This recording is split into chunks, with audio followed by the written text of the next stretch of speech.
sharks. What do you reckon? Is it a shark or am I having a laugh? Of course, totally made up. Could be real, could it, Claire? It is real! Shark that has pockets. A new species of which was found just a couple of years ago. Next up we have, with my glamorous assistant Ethan, we have this, the Viper dogfish. The Viper dogfish. That can't be true, can it? The Viper dogfish. What do you think more? Is it a shark or am I having a laugh?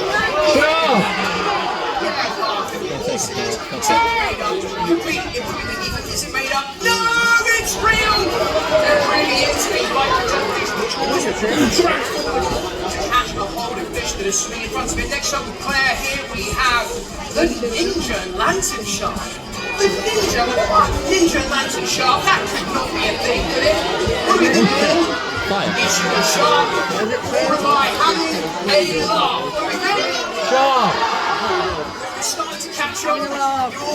What I'm doing here, let's reveal, should we play? Yes, the Ninja Lantern Shark, the real thing. The scientists, they discovered it. Asked their young nephew what they should call it, and the nephew went, I really like ninjas. So they called it the Ninja Lantern Shark, true story. Next up we have here, with Ethan, the bird beak dogfish. How ridiculous, how insane. Is this shark-tastic, or am I being shark-tastic? Is this sharky, or is it malarkey? Is it a dream or a dream, a hate or a fake? Is it a shark, or am I having a laugh? What do you think, you all?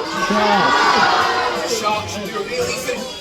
It is a real shark, kind of like a swimming parrot in shark form, and I could have played this game for hours. There are so many weird and wonderful kinds of sharks, particularly from our deep sea. Things like the goblin shark, the ringhead, the bonnet head, the kite fin. There's about 550 different kinds. But probably the most familiar, that's on the screen behind me right now. I'm hoping all of you are going to know what this is. So on the count of three, I would love you to shout its name. 1, 2, 3. Shark, absolutely. But equally as sharky is this. Can anyone tell me what this is? A wobbegong. That's a wobbegong. We have got some shark superstars, and the thing I find most intriguing about them is how little we know about their secret lives. This was a heavily pregnant female whale shark we found in the Eastern Pacific. We put a satellite transmitter on her dorsal fin for a year, and it showed that during that year she never dived deeper than 200 meters from the surface, apart from one day. One 24-hour period where she dived down to a mile in depth. That's a pretty good idea that she went down that deep to give birth to her pups. She was heavily pregnant after all, but we don't know because no one has ever seen that happen. And that's true for almost all of those 550 different kinds of sharks. This is one of the exceptions. Can anyone tell me what shark this is? White-tip reef. The white-tip reef shark. These are baby sharks, but don't forget, are in the process of mating. There's one single female there, and all of those others around her were males vying for her attention. She might have to have skin 5 times thicker than the males to be able to ward off their advances. But all of the other kinds of sharks, simple things, simple elements of their life history, like meeting up, traveling, mating, giving birth, will never have been seen. And that's all the more incredible when you consider that sharks have been around for at least 440 million years. So for a bit of perspective, that means we had sharks in our seas before we had trees. And this was one of those early proto-sharks. I mean, it isn't a real one. I think this is just one I made out of plastic. But it kind of looked like this. This is Helicoprion. And Helicoprion kind of looks like it's trying to swallow a bus. Like a swimming pizza cutter, but this was a real animal. And by studying these two worlds in the jaw, we know that Helicoprion could have got to be as big as a modern great white. But if there were swimming wild weirdos in our seas all that way back in time, hundreds of millions of years ago, the sharks today, they're all super normal looking, right? Well, no, stop! It's hammer time, because I'm going to introduce you to my very own greatest pool toy in the history of the world, my very own inflatable shark. I'm still struggling to find a name for it. I'm thinking about maybe the real Swim Shady, maybe Vin Diesel, Shark Kent perhaps. We like getting into the bouncy but white face. And before we decide, and as we are inflating our wonderful animal, let me give you a little story about sharks. There are 3 inflatable sharks on the seabed, all about to go to sleep. Mummy shark, Daddy shark and baby shark. And the mummy inflatable shark, well, he's lying down the seabed, and baby wants to get in between her and daddy, but he can't get in there, there's not enough space. So he reaches up and lets a little air out of mummy inflatable shark, and then a little air out of daddy inflatable shark, and then a little air out of himself. Finally, he can squeeze in and fall asleep on the seabed. And then the next morning, daddy inflatable shark wakes up and says, "Oh son, I am very disappointed. You've let your mother down, you've let me down, and most of all, you've let yourself down." Like Steve Backshall slipped in the wildlife. Fair enough. Now that it is fully inflated, bouncy with white face, what kind of a shark is this? You can tell me. It is a hammerhead. Listen, I have a bit of a confession to make. When I gave the scale for this particular animal, I gave the exact length of a real great hammerhead shark. I wanted it to be the exact size of the real thing. I didn't think to tell them quite how chunky it should be. This is a slightly overinflated porky shark, which, yeah, I mean, it definitely ate all the pies. They get this long, but they don't get to be quite this hefty. Let's start at the business end, the engine room, the tail. So this is crescent shape. Any fast fish will have this same shape of tail because it helps with giving forward propulsion. So a tuna, a marlin, and sailfish, they all have the same shape of tail. The maximum amount of acceleration underwater. Where do they go to learn their fast fish skills? Well, they go to Tuniversity. Thank you. I am here all week. Quite literally, actually. As you come down the animal here, then these pectoral fins are huge and spread out like wings. So they help to give the animal lift underwater, just like the wings of a bird flying in air. And then at the front of the animal, the cephalofoil, or hammer-like head, it does the same thing. It also gives them lift, but at the same time, it is spreading out their super sense, because sharks can detect the weak electrical fields given off in the moving muscles of their prey, and in the great hammerhead, those senses are spread out over a bigger area, so they work even better. How does it feel to be underwater alongside a great hammerhead? Well, it is a true privilege. And there is one particular great hammerhead who has won my heart.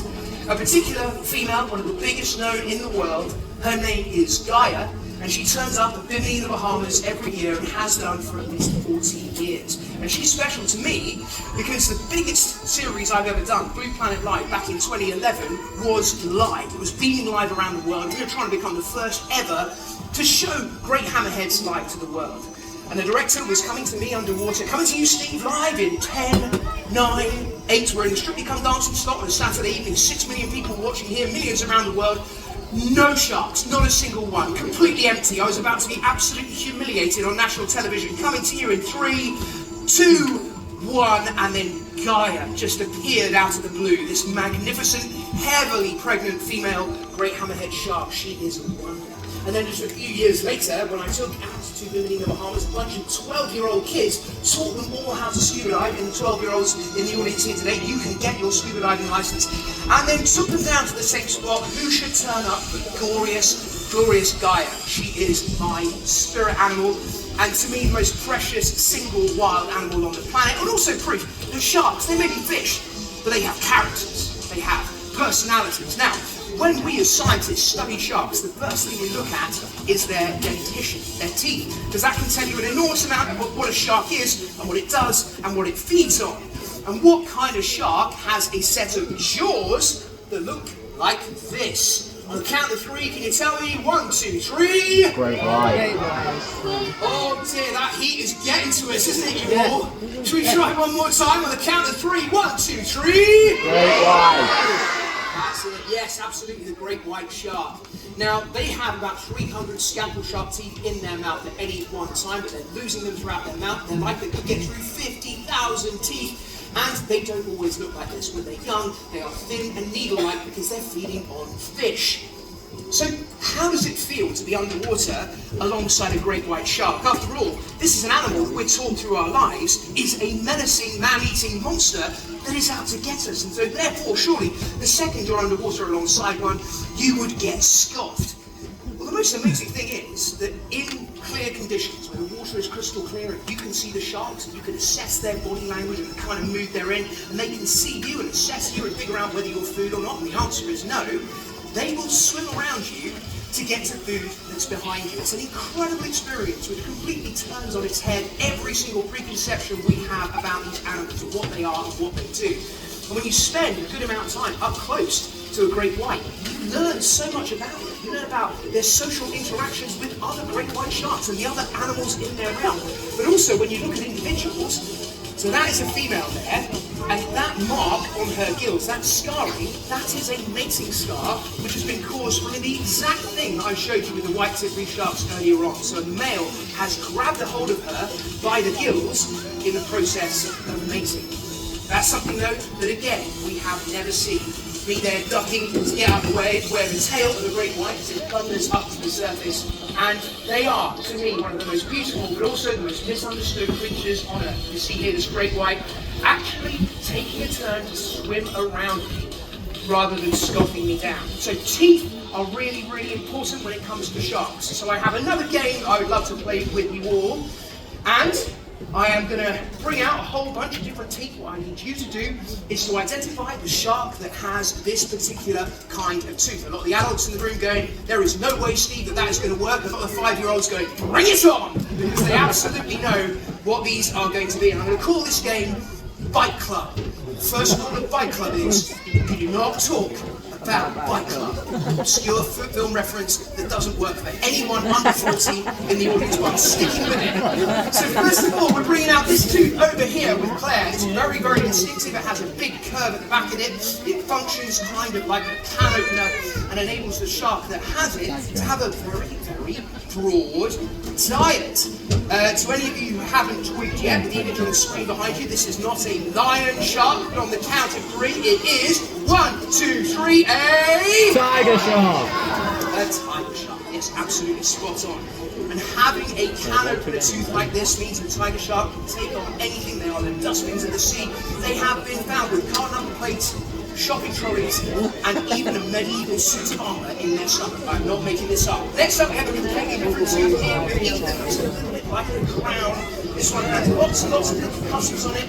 They're only teeny tiny, the tooth itself. This one is not obviously to scale, although how awesome would that be? And to any of you who don't know this one, well, it is not a doctor shark. It is, on the count of 3, 1, 2, 3, a nurse shark. Absolutely spot on. So nurse sharks are named because in the act of feeding, they are sucking things up with a little vacuum cleaner from the seabed, and as they do, they make a sound which is said to sound like a human baby nursing. Okay, our third tooth is coming in here in our amazing game, Bite Club.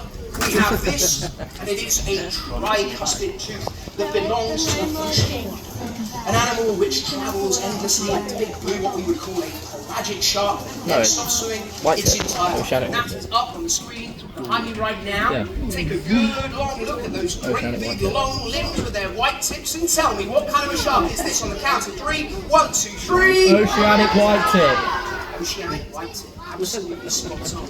And quite often when we find pelagic open ocean sharks like this, you'll see an animal and it will have a hook and a line spinning out of its mouth, which is super, super sad. And obviously, it makes life difficult for the shark. So whenever we see this, we do our best to try and take it out. And swimming after a shark, this is about an hour and a half. Swimming after a shark that has no idea that you're trying to help him with a pair of garden pliers in your hand is about the weirdest way I have spent an afternoon. But when you finally get it and you get the hook out, it is one of the coolest things you could ever see. Now, all of those teeth were supersized. I have one here which is to scale. This is the actual size of this tooth, and this is of a shark that we had in our seas. I'm using the past tense there, and I'm guessing there's quite a few of you that know what shark had a tooth like this. On the count of 3, 1, 2, 3. Megalodon, spot on. Those are its massive, mighty jaws behind, and those are again also to scale. Sadly not around, no matter what Jason Statham would have you believe. Now, all of those are exotic creatures, but the next one is one that we have in our own UK seas. So it's up on the screen behind you right now. It is set apart by its giant tail, which takes up at least half the length of the body, cruising around here in UK waters. It is this. Have a little think, and then on the count of 3, tell me its name. 1, 2, 3. Pressure. Precious shark's absolutely true. Now, why does it have a tail like that? Why does it have that great big long tail that takes up at least half the length of its body? Have any of you got any ideas what the thresher shark's tail is used for? Any ideas? Using it as a whip! Yes, absolutely amazing! So the first person to come up with the idea that the thresher shark used its tail as a whip was the Greek philosopher Aristotle in 250 BC. People always believe that that's exactly what it's for, but no one had ever seen it happen. So could it work?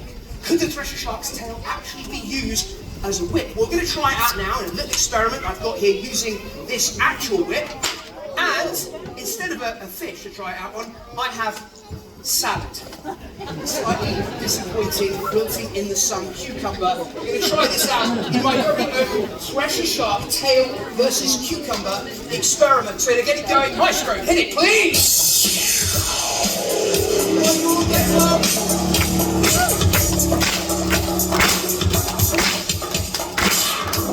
Right, thresher shark tail versus salad. So anyone who's got TikTok, probably no idea why I'm posting this thing. Everyone else, I'm sure get it. Here we go.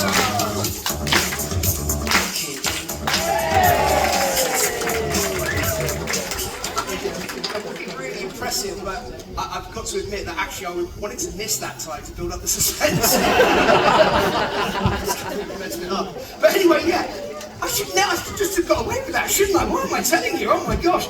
So yes, absolutely, a whip has the ability to accelerate, speed down its length until the end is travelling at the speed of sound and can absolutely work as a weapon. But would it work underwater? Well, just a couple of years ago, off the coast of the Philippines, a cameraman saw this. A thresher shark swimming below a school of fish and then lashing up with its tail, planting a few fish that it then came in to finish off. So yes, it absolutely does happen, and it absolutely does work. Okay, so I'm quite glad that I managed to get through that thresher shark experiment without clapping myself in the face with a whip. As many of you will know, I tend to mess up quite a lot in my job. And to anyone who doesn't believe me, check out this. I get absolutely freaked out there. I need a clean, clear bite right in the epicenter of the cameras, while taking care not to get bitten by an over-enthusiastic shark.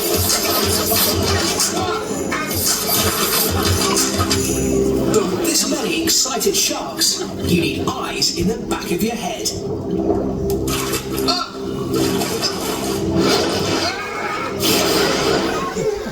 And now, a whole new weapon. Oh no! That was my trousers! Yes, I'm guessing that many of you have got probably a few questions, maybe about my sanity and my life choices, but all that stuff I said at the beginning about not putting your hands up, let's totally forget that for a couple of seconds. Have any of you got any questions you would like to ask me? If you have, put up your hands and I will do my very, very best to answer. Let's start with you. Hello, what's your name and what's your question? My name is Amy and I want to know what causes extinction and how we can help. Oh my gosh, how long have you got, Emmy? That's brought the mood down a little bit, hasn't it? Do you know what? Extinction is something that happens for a lot of different reasons. And one of the main reasons extinctions have happened over time, like the end permanent extinction, would have been due to climate change, although not anthropogenic change that is caused by us. But others have been caused by massive events like huge volcanic eruptions, or by things like an asteroid the size of Mount Everest crashing into the planet. But now, all we have to do is we have to take care of our planet and everything lives in it, and if we can do that simple job, there's no reason why we should have another extinction. Awesome question to start with, Emmy. And over here, yes, what's your question next? Scariest encounter. That's more like it, yes. Phew, thank you very much. Scariest encounter probably was an accidental scuba dive with a hippo that we totally didn't plan, and very nearly led to me getting eaten by a hungry hippo. Hello. Who have we got? Absolute total silence, not a single hand up. What's wrong with you all? There you go, thank you very much. for saving me. Hello, what's your name and your question? My name's Maisie. Hello. I don't know much about this, but what's like your most kind of like exciting encounter? My most exciting encounter, I reckon, would probably be diving with crocodiles, diving with big Nile crocodiles, because you wouldn't believe it, but it's actually quite sketchy. Hello, what's your name, what's your question? No, my name is Noah, and I'm here to ask, what is your favourite kind of shark? Oh, I love that question. No, my favourite kind of shark is the blue shark that we have here in our waters, mostly because they're really, really blue. Hello, what's your question? My name's Lauren, and I was just wondering, what's the deepest place you've gone, and what did you find? Oh, it's an amazing question. It's an amazing question because it allows me to be massively smart. Because I went down on a deep sea dive to about 650 metres, and what we found down there was a new species that they named after me! That's all stepping through. How awesome is that? Thank you very much. He is not a plant. I didn't put him in there just to make himself sound self-important. Hello, what's your name? What's your question? My name's Penny. How many sharks do you know? How many sharks do I know? Personally, as friends, it's sadly very, very few, but the ones I do are really good pals. What's your name? Question? Ivy, have you ever seen a whale shark? Whale shark? Yeah, lots and lots. And you know what? They are gentle giants and one of the coolest, most wonderful things to swim with. But sometimes they're so powerful, you get tossed around by the male shark left behind by their tail, almost like you're a leaf on the wind. What's your name? Your question? My name is Vinny, and what's your worst ever injury from a shark? The worst injury from a shark? Well, I've actually had quite a few, but none of them have been really serious. You know, one of the worst, it can be from their skin, because their skin, if you rub it the wrong way, it's like sandpaper. And so if you rub your hand down the skin towards the tail, it's as smooth as silk. Go the other way, and it shreds your skin. It's really, really sharp. Okay, over here, what have we got? Hello. What's your name? What's your question? My name's Wyatt, and I was just going to ask, what's the deadliest crocodile in the world? So I would say that all crocodile species, no matter their size, no matter what their name, their species, are equal in my eyes. Because deadly is about animals being deadly to other animals, not dangerous to us as human beings. Hello. What's your name? What's your question? My name is Callum, and what is the rarest shark species you'll see? That's an amazing question. So, as far as we know, the rarest kinds of shark are the Borneo shark, the Ganges shark, the Pondicherry shark. But the ones that you've seen on the screen there, the Scout, Hammerhead, the Oceanic Whitetip, those are both critically endangered, so super, super rare, and we spent a lot of time with them. Hello, what's your name and your question? My name is Lila, and how many teeth are in a tiger shark's mouth? Superb question. About 300. It differs from individual to individual. So no, you have to literally count them. I don't have time for that. Hello, mate. How are you? What's your name and question? Hi, I'm Harrison, and I just want to know, what's the most exciting place you've been in the world? Obviously, Chester. There's got to be somewhere better than that. Better than that? You're getting sacked. I would say, for me, doing my job, going to the rainforest is the best, because if I'm going looking for a harpy eagle or a jaguar or an anaconda and I don't find it, I'll know that I'll be able to find something else that I can film instead. Whereas if I go to the mountains looking for a snow leopard, I don't find a snow leopard, I'm stuffed. Thank you very much, Harrison. Really nice to speak to you. I'm coming over here. What's your name, your question? I'm Zoe. What's your favourite thing you've got to take home with you for your adventures? My favourite thing to take home with me from my adventures? I'm not supposed to take anything home, that's illegal. Favourite thing? Oh, do you know what? I got, way back when I did my first expedition back in the early 1990s, an actual headhunter's mask, which was given to me as a present. It's a real authentic thing. It's kind of spooky and scary looking, but it's an absolute treasure to me. Right, you all, I'm going to do one last question. Alex, you, hello, what's your question? What's the deadliest animal you found deadly 60? Do you know the deadliest animal to us as human beings, stepping away from my central premise, is by far one particular animal you might find a bit disappointing. All the world's different kinds of sharks around the world kill fewer than 10 people a year. Put together, the big cats, the bears, and all those others, we're still talking about just a handful, but there is one animal that kills well over 1 million people a year. I know that lots of the deadly fans out there will know what it is. I'll leave you the count of 3, shout out its name. 1, 2, 3! Skater, of course it is, because it spreads diseases like Japanese encephalitis, malaria. That's easy. Both ending out. Questions I get asked a lot is what can I do? How can I get involved? How can I actually help wildlife? And I kind of figure that by being here today, you've already started doing that. Yeah, there are a million things you could have done today in the sunshine, but you came here to Chester, and by doing that, you are supporting conservation initiatives and projects all over the world. You are making the world a better place for wildlife already, just by being here. And to the youngsters, if you were to use that to start as a springboard, stay loving wildlife, stay interested, and keep doing it all your life. It could take you anywhere. It could take you to the bottom of the sea, shining laser beams onto a shark to find out how big it is. Or putting a cat into its dorsal fin to find out where it goes and thus how to protect it better. What could be a better way to spend your life than that? I could not respect this one,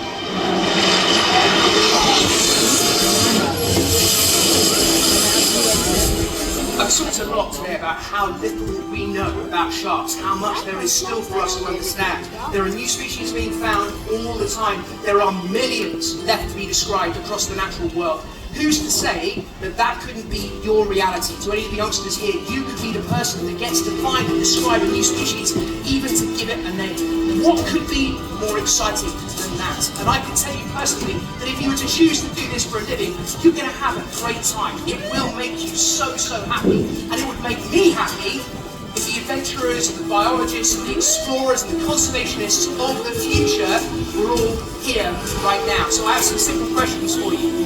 Do we all love wildlife? Yeah. Do we all love wildlife? Yeah. Do we want to protect wildlife? Of course we do. And is the world's next wildlife hero sat in here today? Yeah. If that's true, then my work here is done. Thank you all so much for coming along here today.